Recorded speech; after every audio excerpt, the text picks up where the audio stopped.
बिस्मिल्लाहिर्रहमानिर्रहीम। अस्सलाम वालेकुम। मैं हूं जहांगीर संधू। उम्मीद है कि आप सब लोग खैरियत से होंगे।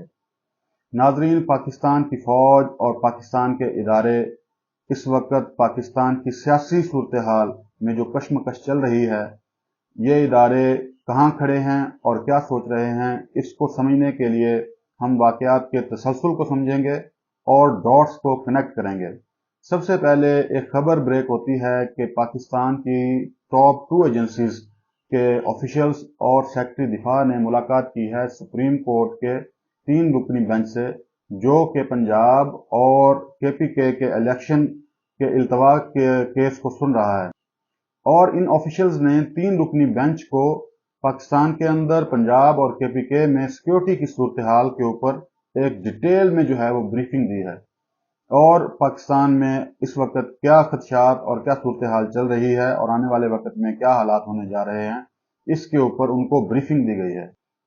इस सिक्योरिटी के ऊपर ब्रीफिंग के बाद पाकिस्तान के मुख्तलिफ इदारे जो हैं वो सुप्रीम कोर्ट में रिपोर्ट्स जमा करवाते हैं अपनी अपनी जगह पर। और सबसे पहले डिफेंस मिनिस्ट्री ने रिपोर्ट जमा करवाई कि पाकिस्तान के अंदर हालात जो हैं वो कशीदा होने जा रहे हैं। अगर इलेक्शन करवाए जाते हैं तो पाकिस्तान में सिक्योरिटी की सूरत हाल ऐसी नहीं है कि इलेक्शंस जो हैं वो पुरअमन तरीके से करवाए जा सकें। और उसके बाद जो है वो वजारत खजाना जो है अपनी रिपोर्ट जमा करवाती है और वो कहते हैं कि जी पाकिस्तान में इलेक्शंस के लिए जो फंड्स हैं वो दस्तयाब नहीं हैं। अभी सूरत हाल जो है वो इस तरह से नहीं है, फाइनेंशियल सूरत हाल, कि इलेक्शन जो हैं वो पाकिस्तान में करवाए जाएं। वजारत खजाना की रिपोर्ट के बाद जो है स्टेट बैंक ऑफ पाकिस्तान जो है वो भी अपनी रिपोर्ट जमा करवा देते हैं और वो वजूहात बयान करते हैं कि उनको क्योंकि ये जो फंड्स हैं वो वफाकी हुकूमत के कंट्रोल में होते हैं, इसलिए वो फंड जारी नहीं कर सकते हैं और मामला जो है वो पार्लियामेंट में है, इसलिए वो ये फंड जारी नहीं कर सके हैं। वो भी अपनी रिपोर्ट जमा करवा के फारिग हो जाते हैं। स्टेट बैंक ऑफ पाकिस्तान की रिपोर्ट के बाद इलेक्शन कमीशन जो है वो सामने आ जाता है और वो रिकमेंड करते हैं कि जी पाकिस्तान में अगर इलेक्शन जो हैं वो एक ही वक्त में ना करवाए गए तो पाकिस्तान में अनार्की फैलेगी। दूसरे नंबर पे वो कहते हैं कि जी पाकिस्तान में इलेक्शंस करवाने के लिए पुलिस और जो दूसरे इदारे हैं सिक्योरिटी के वो इस वक्त ऑपरेशंस में मसरूफ हैं और सिक्योरिटी जो है वो दस्तयाब नहीं है। इन वजूहात को मद्देनजर रखते हुए पंजाब में इलेक्शंस जो हैं वो 6 महीने के लिए नहीं करवाए जा सकते। और ये भी कहा जाता है इलेक्शन कमीशन ऑफ पाकिस्तान की तरफ से कि 8 अक्टूबर की जो इलेक्शन कमीशन ने तारीख दी थी उसकी वजूहात यही थी कि इलेक्शन कमीशन ने ज़मीनी हकायक को समझा था और इन हकायक को समझने के बाद 8 अक्टूबर की डेट जो है वो उन्होंने अनाउंस की थी।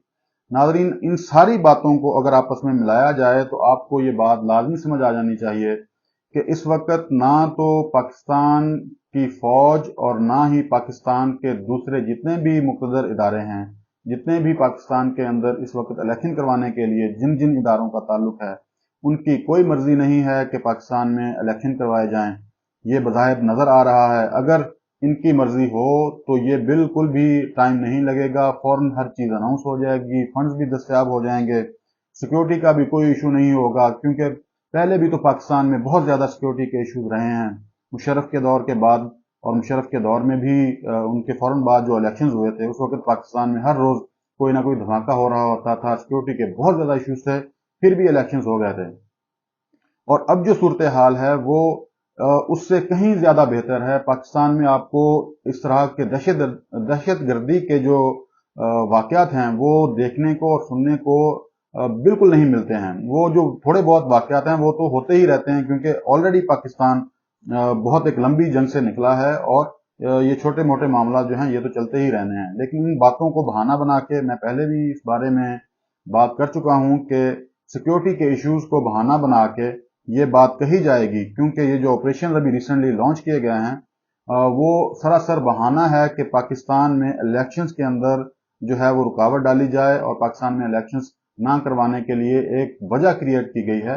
और इस वजह को मलहूज़े खातर रखते हुए अब सबके पास ये एक सबब बन गया है, उनके पास एक रीज़न आ गई है कि पाकिस्तान में इलेक्शन जो हैं वो करवाने इस वक्त मुमकिन नहीं है। और असल जो बात है वो इसको समझना चाहिए कि ये जो इदारे हैं पाकिस्तान में, तमाम के तमाम इदारे जो इस वक्त इलेक्शन ना करवाने के हक में हैं, वो इस तरह क्यों चाहते हैं। उसकी सबसे बड़ी जो वजह है वो ये है कि अगर इस वक्त पाकिस्तान में इलेक्शन हो जाते हैं तो इमरान खान साहब यानी पाकिस्तान तहरीक इंसाफ 2/3 मेजोरिटी से भी ज्यादा जो है मेजोरिटी के साथ आएगी, और इतनी ज्यादा मेजोरिटी और अक्सरियत होने की वजह से वो किसी भी इदारे को, किसी भी पार्टी को मलूज़ खातर नहीं रखेगी और किसी की बात नहीं मानेगी। तो इस सूरत हाल में जो इदारों के इंटरेस्ट हैं और जो पाकिस्तान के अंदर मौजूद तमाम सियासी पार्टियों के जो इंटरेस्ट हैं वो खराब होते हैं, उसके अंदर रुकावट आती है। इसलिए इस वक्त इलेक्शन जो हैं इस सूरत हाल में नहीं करवाए जा सकते कि एक ही पार्टी जो है वो बड़ी अक्सरियत के साथ पाकिस्तान में इक़्तिदार में आ जाए और पाकिस्तान जो है वो ये जो इसका जो मसला है वो ख़त्म हो। लेकिन जो इलेक्शंस हैं इस वक्त वो पाकिस्तान की जमहूरियत की बका की ज़रूरत है, वो पाकिस्तान के इदारों की बका की ज़रूरत है, और सबसे बढ़कर पाकिस्तान की अवाम की ज़रूरत है। अगर पाकिस्तान में इलेक्शन होते हैं तो स्टेबिलिटी आएगी, अगर इलेक्शन नहीं होते हैं तो स्टेबिलिटी का कोई चांस नज़र नहीं आ रहा है। तो ये सिर्फ कुछ इदारों के या कुछ लोगों के इंटरेस्ट हैं कि पाकिस्तान में इलेक्शन ना हो, और उसके लिए सरतोड़ कोशिश की जा रही है कि पाकिस्तान में इलेक्शंस को किसी भी तरह से मुलतवी किया जाए। नाजरीन, आप इस बात को पूरी तरह समझ गए होंगे। अपना बहुत ख्याल रखिएगा। अल्लाह हाफिज।